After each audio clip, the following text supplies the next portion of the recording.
Hey guys, before we begin, I'm gonna potentially be trying out some new channel intros here. So before I get into the actual deck profile, I'm just gonna show some of the possible ones that I'm thinking of, and then jump into the deck profile. So here comes the first one. What's up, fellow Vanguard nerds? I'm Babblerab. What's up, fellow card fighters? I'm Babblerab, and now we're just gonna jump straight into the updated Prism deck, which I haven't done in a while. So obviously this is after the Blessing of Divas booster, as seen by this beautiful card here. Yeah, there you can see it. So Prism's got some pretty awesome support in the next set, or in the Blessing of Divas box, and I was pretty stoked about the new support. Overall, the set, initially when I was seeing it off the bat, it wasn't looking all that amazing from my perspective, but like Sunshine, Vert, Garnet was okay. I'm debating on trying to build a deck around her, but it's a little difficult to do. I kind of just built or slapped together like a budget Harmony deck instead at the time. But I've gone and updated my Prism deck, so I want to show you guys what I have. And yeah, that's about it. I'll explain what some of the new cards do. This is going on the assumption you have seen the previous deck profile of my Prism, so more or less everything will look relatively similar. In addition, there's likely going to be an updated Nubatama deck profile coming soon. And yeah, otherwise I'm sorry for being a bit late on the posting. I think it's just been a motivation thing. Anyway, moving on. So, starter is still Prism Duo Tisza. Reason being is when she hits, you pretty much get a 10k guard to your hand, which is really helpful. I know she's not the most useful in terms of like getting plays done, but she's just more of a defense, and there have been many times where having that extra 10k guard in your hand has been extremely useful. So, trigger lineup, 4 heals. Wow, didn't see that one coming. 4 crits, 4 more crits. This new crit is like insane. So I did a terrible job of explaining what Sunshine Clear does. Her effects reads as follows. So you counterblast 1, you choose a card named Prism Image Sunshine Clear from your hand and reveal it. Then you return to your deck.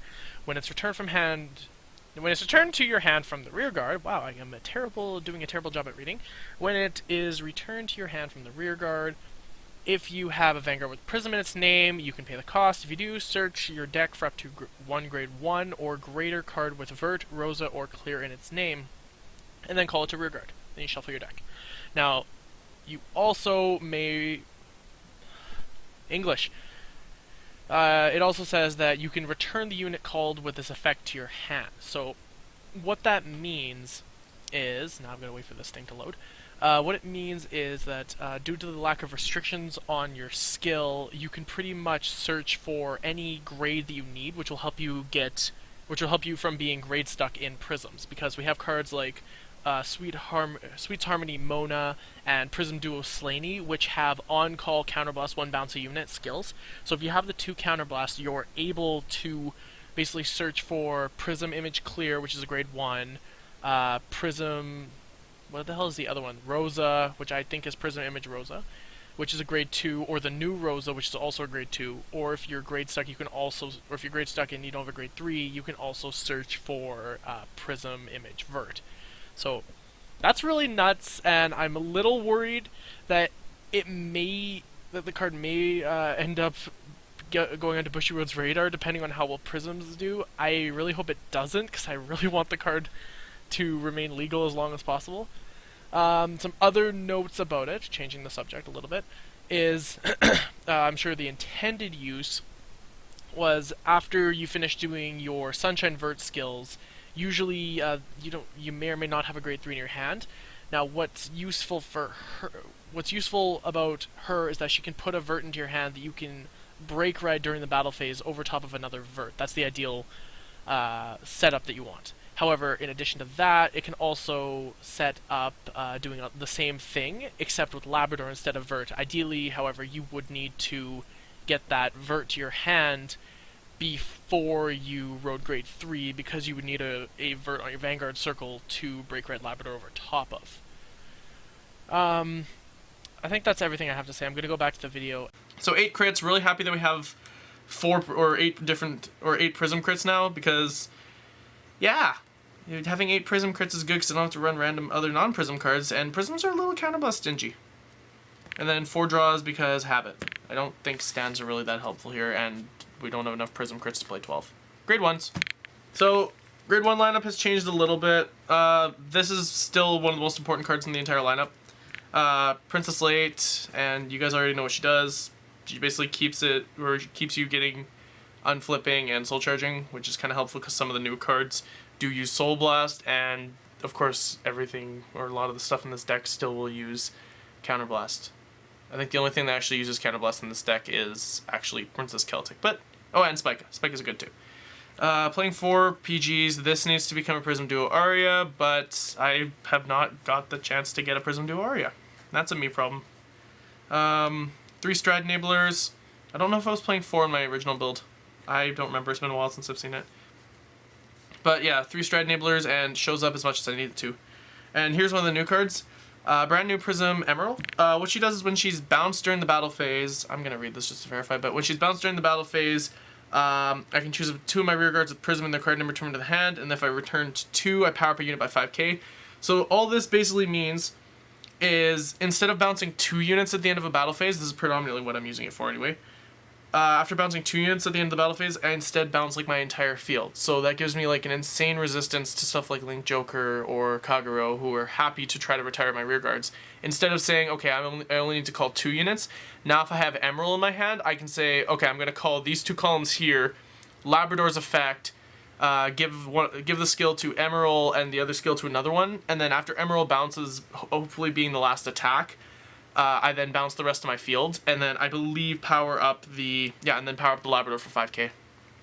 So this just means that you can call pretty much a whole field and then get that entire field back to your hand, which is absolutely phenomenal. I love it.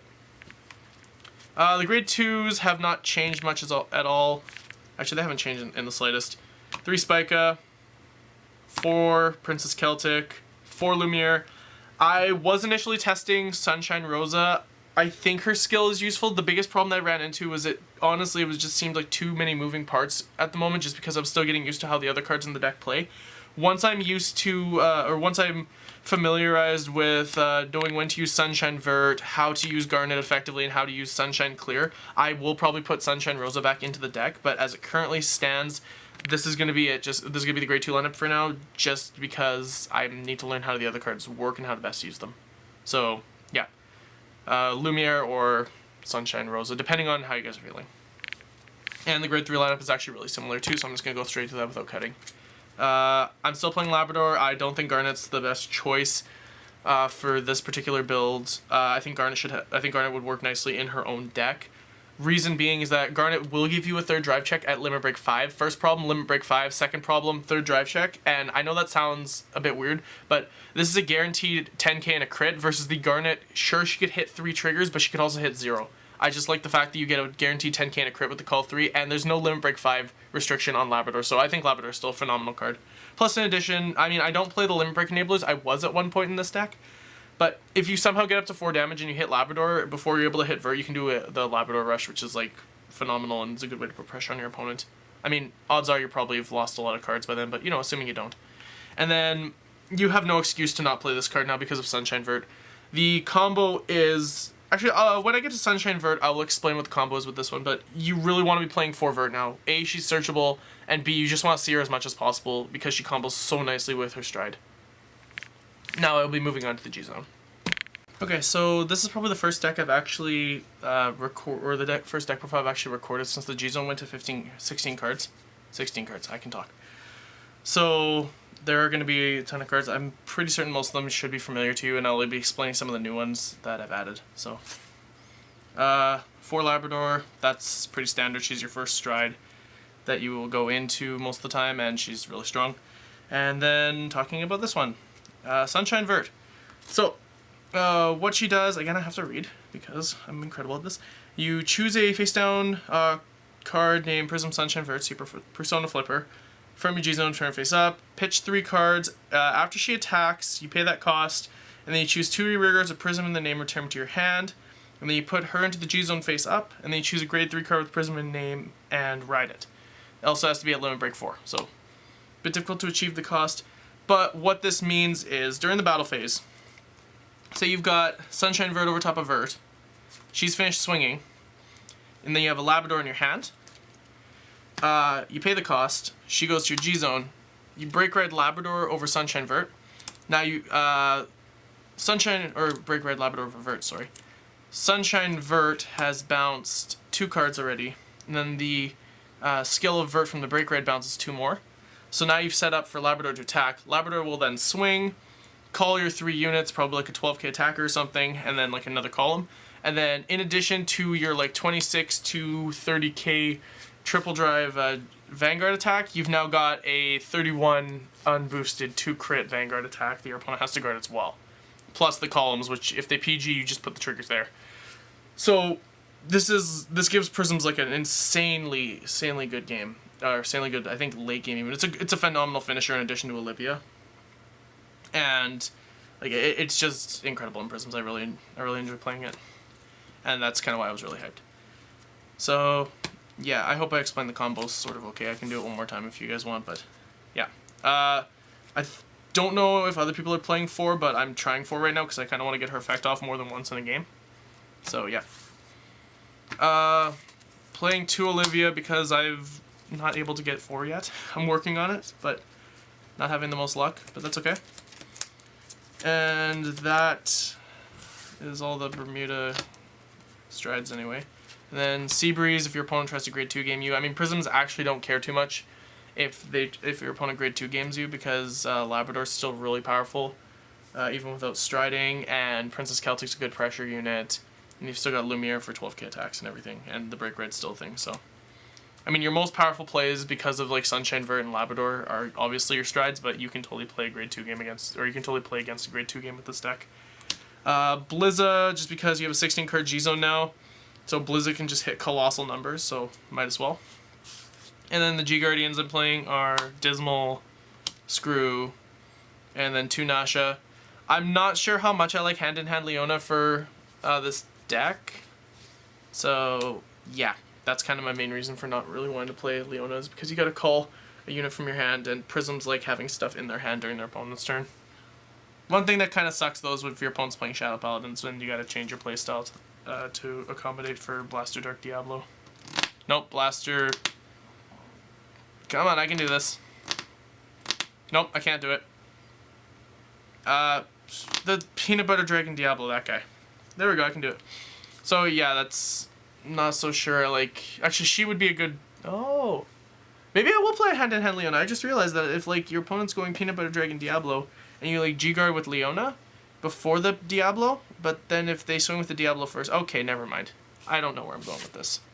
Anyway, that's my whole Prism deck and a bit of me tripping over myself trying to figure out how to think. So if you guys have any questions about the Prism deck, or if you have any questions for me, let me know in the comments below. And let me also know which of the new intros you think I should be implementing. So until I get some feedback on something, I'm going to just stick with the current intro I have for the next deck profile that I'm going to do. And yeah, I might just make a choice on the intro myself, but yeah, it would be cool to see your guys' feedback on what you guys think would be cool to do. So yeah, I will talk to you guys in the next video. Peace.